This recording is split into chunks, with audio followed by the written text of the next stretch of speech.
నమస్తే welcome to Andhraprabha. Teenmar మల్లన్నపై అభియోగాలు ఇప్పటికీ పూర్తి స్థాయిలో వినిపిస్తున్నాయి. తీన్మార్ మల్లన్నకి సంబంధించిన అభియోగాలు ఏంటో అందరికీ తెలిసిందే. సో ఇటీవల కాలంలో బీసీ సభ ఒకటి నిర్వహించి అక్కడ హల్చల్ చేశారు ఆయన. దాదాపు బీసీ సీఎం నేనే, నెక్స్ట్ క్యాండిడేట్ నేనే అంటూ కూడా ప్రకటన చేశారు. ఇక తెలంగాణ భవన్నే నేను కొనుగోలు చేస్తాను అంటూ కూడా వ్యాఖ్యానించారు. ఆ కార్యక్రమం ముందు కూడా ఒక హెలికాప్టర్ మీద రావడం అన్నది సినీ ఫక్కీలో మనం చూడటం జరిగింది. అంటే ఒక సీఎం అభ్యర్థి అంటే ఒక బీసీ అభ్యర్థి సీఎంగా నిలబడాలంటే ఆ మాత్రం ఉండాలి అంటూ కూడా అనిపించేలాగా ఆయన చేసిన పరిస్థితి. ఇక ఆ సభలో అగ్రకులాలపై మంటలు, మాటలు, తిట్ల దండకాలు ఆయన చేసిన పని. అంటే ఇక్కడ ఎమ్మెల్సీ హోదాలో ఆయన తిట్ల దండకం చేశారా, లేకపోతే ఒక బీసీ నాయకుడిగా తిట్ల దండకాన్ని ఆయన ప్రారంభించారా అన్నది దూసరా బాత్. అయితే మొత్తానికి బీసీలకు జరుగుతున్న అన్యాయాన్ని ఆయన ఎండగట్టారు అన్నది బయట బాహాటంగా వినిపిస్తుంది. ఇక అసలు తీన్మార్ మల్లన్న గారి యొక్క ప్రస్థానం ఏంటి, తర్వాత చోటు చేసుకున్న పరిణామాలు ఏంటి అన్నది ఒకసారి చూసినట్లయితే మొట్టమొదటిసారిగా ఆయన ఒక టీవీ యాంకర్ లేదా టీవీ ఆర్టిస్ట్గా మనందరికి పరిచయమే. అటు తర్వాత ఒక యూట్యూబ్ పెట్టుకొని ఒక యూట్యూబర్గా మారారు.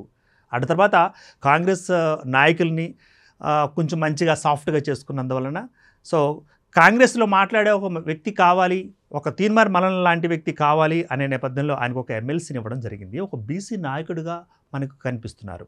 అయితే కంటికి కనిపించని శక్తి ఏదో కాంగ్రెస్ పార్టీలో ఉండే హైకమాండ్లో ఉండే ఒక పార్టీ నాయకుడు ఈయనను నడిపిస్తున్నాడా అంటూ కూడా ఇటీవల కాలంలో బయట గట్టిగా వినిపిస్తోంది. బ్యాక్గ్రౌండ్ శక్తి లేకుండా తీన్మార్ మల్లన్న ఇంత రెచ్చిపోరు అన్నది బహాటంగా వినిపిస్తుంది. ఎందుకంటే ఒక మహాసభను ఏర్పాటు చేయడం, హై క్యాడర్ టైపులో ఆయన వచ్చి అక్కడ ఎంట్రీ ఇవ్వడం, అక్కడికి వచ్చిన తర్వాత అందరిని దుయ్యబట్టడం, తిట్ల దండకాన్ని ప్రారంభించడం ఇవన్నీ జరిగాయి. అంటే గట్టిగా మాట్లాడుతున్నాడు అంటే ఆయన వెనక ఎవరో శక్తి ఉండి ఉండాలి. అది కాంగ్రెస్ అధిష్టానానికి సంబంధించి లేదా రాష్ట్రంలో కానీ లేకపోతే కేంద్రంలో కానీ గట్టి సపోర్ట్ ఉండబట్టే ఆ మాత్రం ఆయన మాట్లాడారంటూ కూడా వినిపిస్తుంది. అంటే మీరే ఒక అధికారం ఇచ్చి మీరే ఒకవేళ తిట్ల దండకాన్ని ప్రారంభింపచేసేలాగా చేసి ఆయనను ఒక పావులా ఉపయోగించుకున్నారా అంటూ కూడా ఇదంతా కొనసాగుతోంది.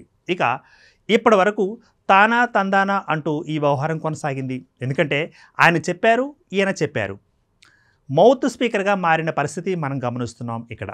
ఎందుకంటే ఈ విషయం కూడా మన మాట కాదు, నా మాట కాదు, బయట వినిపిస్తున్న మాట. వారు ఏం చెప్పారో అదే ఇక్కడ నడిచింది. వారు ఏ డైలాగ్ చెప్పారో అదే డైలాగ్ మహాసభలో కూడా కొనసాగింది. వారు ఎలా ఉండాలి, ఎలా ప్రజెంట్ అవ్వాలి, ఎలా ఎంట్రీ అవ్వాలి అన్నది కూడా వాళ్ళు చెప్పినట్లుగా కథ, స్క్రీన్ ప్లే, డైరెక్షన్ మొత్తం అంతా ప్రకారం నడిచినట్లుగా మనకు వినిపిస్తోంది. ఈ కథ, స్క్రీన్ ప్లే, డిస్ప్లే ఇవన్నీ కూడా ఆ అదృశ్య శక్తి, అదృశ్య వ్యక్తే నడిపించినట్లుగా మనకి కంటికి కనిపిస్తోంది.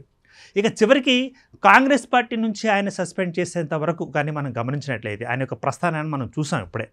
సో అక్కడి నుంచి ఇక్కడ వరకు ఎంత ప్రస్థానం కొనసాగింది. అయితే అంతకుముందు కాంగ్రెస్లోనే కాకుండా ఆయన పలు పార్టీల్లోంచి కూడా జంప్ చేసుకుంటూ కాంగ్రెస్ పార్టీ దగ్గర రావడం.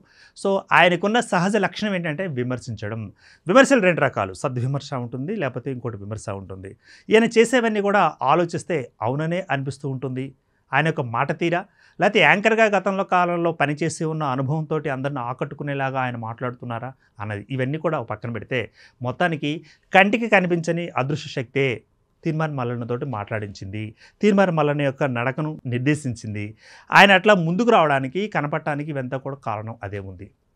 అయితే తీన్మార్ మల్లన్న మాత్రం తాను తగ్గేది లేదు అన్నట్లుగా ముందుకెళ్తావు. అంటే ఒకసారి మీకు అడుగంటూ ప్రారంభించిన తర్వాత నడక ప్రారంభమవుతుంది. నడక కాస్త ఇంకొంచెం ముదిరిందంటే పరుగుగా మారుతుంది. ఆ పరుగు కాస్త పందెంగా మారుతుంది. ఒకసారి పందెంలోకి దూకామంటే లోతు ఆ పందెంలో ఉన్న వాళ్ళకే తెలుస్తుంది.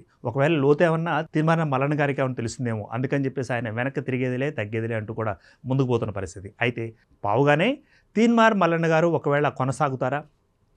మరి తీన్మార్ మల్లన్నను ఒకవేళ నిజంగానే అదృశ్య శక్తే నడుపుతూ ముందుకు నెట్టింది అనుకుంటే, గోతులోకి నెట్టింది అనుకుంటే, లేకపోతే నదిలోకి నెట్టింది అనుకుంటే ఈత కొట్టవలసిన కనీస బాధ్యత ఆయనదే. ఇక్కడ నాయకత్వ లక్షణం కూడా బయటకు వస్తుంది.